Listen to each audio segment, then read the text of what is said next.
Good morning, I am live back home in Cumbria. I usually film at my husband's house in Liverpool, but I'm back today and it's lovely to be back.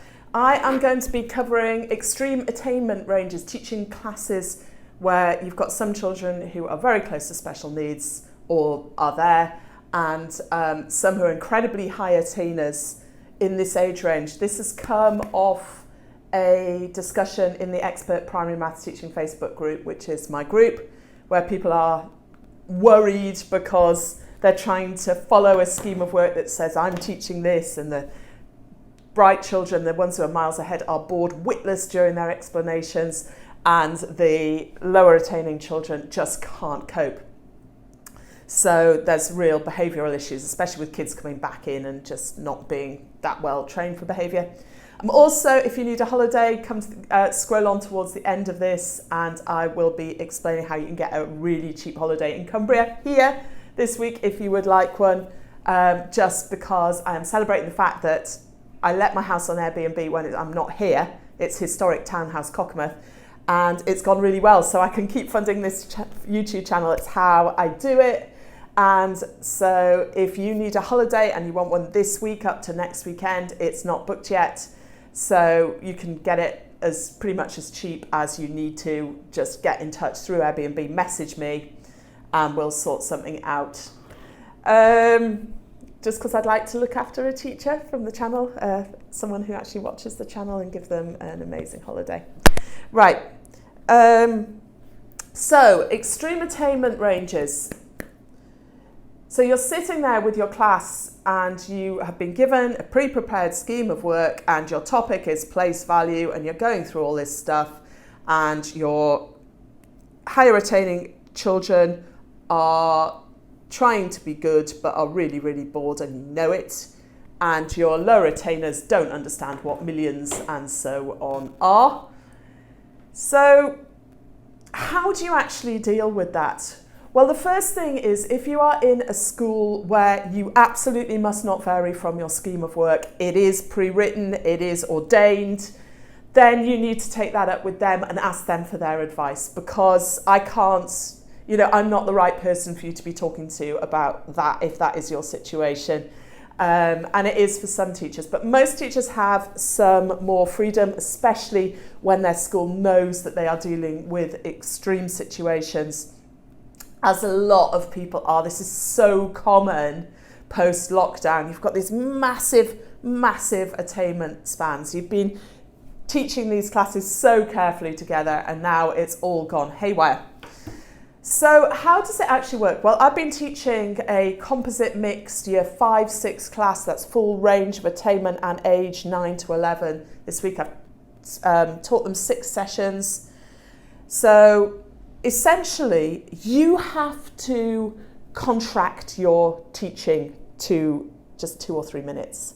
They should be able to pay attention for that, especially if you're telling them something that they need to pay attention to, most of them. And the way you do that is to have a pivot for the lesson, which is not a single mathematical procedure. It's either a mathematical structure or it is a context. So they need to listen to you to understand what is going on in the lesson, and then you need to set them off working. And you can either set them all off working immediately and just start wandering around the class talking to individuals and groups, or you can use a good to go structure saying who understands what they're getting on with, right, get on with it. And then your higher attainers can peer assess and move on to extension work, which I'm recommending Gareth Metcalf's IC Maths and IC Reasoning books for extension work. Hi, if you're joining in and you've got questions, just shout, post them. We'd love to know who's there. And also enrich activities. So you need some super extension work lined up. I didn't need any of that this week. I'll just explain a bit about what I did. So lesson 1, I've been asked to work on multiplication. So I gave the class a list of 20 multiplication questions, and they ranged from things like this, through things like this, through things like this, questions like that, through ones like this, right through to questions like 2/3 times 3/4. And I just gave them this sheet and said, right, I want you to draw rectangles for each of these and just count the squares. So for 3 times 4, they could draw a rectangle that's 3 squares by 4 squares, and we just rehearsed the commutative of multiplication, that it doesn't matter which way round you do it, because you're going to get the same number of squares if you're counting 3 lots of 4, 3 rows of 4 squares, or 4 rows of 3 squares, because it's the same rectangle just turned round. So the number of squares hasn't changed. So here we are capturing and challenging the children who really haven't become fluent with what multiplication is to deeply understand and have a visual picture of multiplication. Here I'd be walking around nudging them towards shortcuts. What about if you cut off 10 of these? Can you see the 70? And then you've just got to think about the rest. Here we're starting to think about drawing fractions. And we had thirds and quarters in these as well, and the children really struggled with them, a lot of them. But when it clicked into place, and you could see it going. And here, of course, we're going right on to multiplication of fractions, which a lot of teachers teach, just multiply the tops, multiply the bottoms, no understanding at all. We were teaching that as a course of 2/3 of a square wide, 3/4 of a square high, and what fraction of the square is shaded.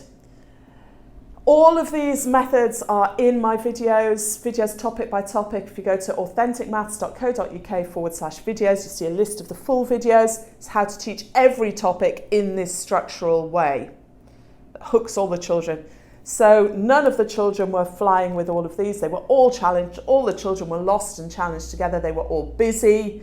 They had to put their hands up when they were stuck, or work with their tables first to try and help each other out. Hands up if they were stuck, and I was just circulating the room, nudging them on, all working hard. The second lesson was similarly using rectangles for long multiplication. If you look at my video on long multiplication, there are some worksheets. Just rehearse the same thing. You can do multiplication through rectangles.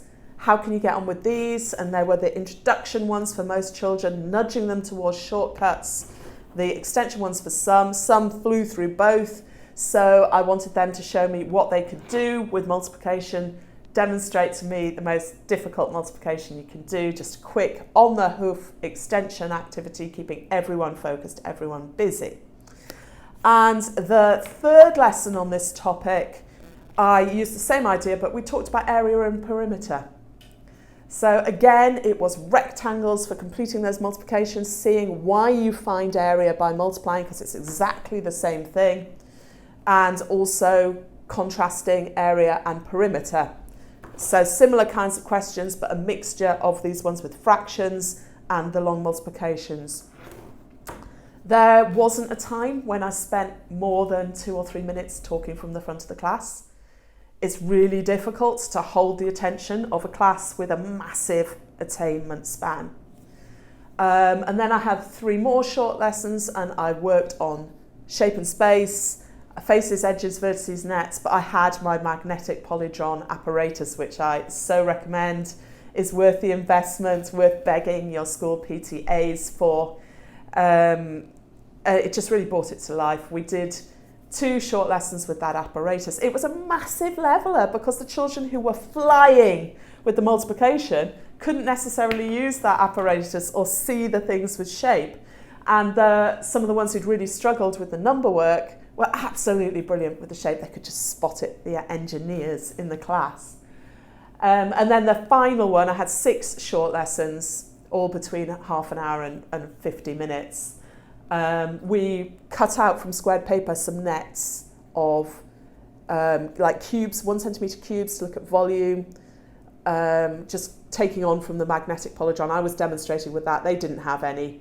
Can you build a net for a cuboid that would contain 2 cubic centimetres? And we had the Dean's blocks, the ones, out and about. So they actually had cubic centimetres. I don't know if you've noticed, those blocks are cubic centimetres. So it really helps when you're exploring volume if you know that, because you can actually build cuboids with different volumes with those blocks. It's all there in my videos, and there are guides to page per term planning for year 5, year 6, that's age 9 to 10, age 10 to 11, and mixed year groups. If you go to authenticmaths.co.uk/worksheets, just scroll down a little bit and you'll find the page per term guides and the fully cross-referenced curriculum, so you can see how it's all being covered. So that's kind of what this channel is about. It's about sharing the methods that work with those chaotic situations when pre-written lesson by lesson planning starts to fail. So I hope it's useful to you. Of course, with your classes, you do need some extension activities. You buy the Gareth Metcalfe books and just teach your super achieving children who regularly fly through the work. Whatever you're teaching, it is fine to tell your most able kids, right, I want you to do 10, 20 questions for quick practice, peer assess, check they're right, check in with me if you need any help, and move on to your extension work. And you can also set them helping other children as well if you think that if that's working in your class, mixed in with their own extension work. Extreme special needs, obviously you need to do some diagnosis. I need to cover that in another lesson. Did an amazing interview this week on dyscalculia with 2 top British experts. I'll be publishing that this week, and we'll do a bit more on the children with extreme needs. Now, this house here, if you need a holiday this week, if you watch my live streams at the beginning of the year, I was really struggling to know how to keep this YouTube channel going. My finances were dire, they have been for years. The roof here was leaking massively, I couldn't afford to get it done. And then things got worse. I've talked a bit about anxiety and stress. My life got worse. I had a regular income and I lost that. A family member was very ill. I struggled with that, and so on. But this house has always been my lifeline. I've lived here since 1999.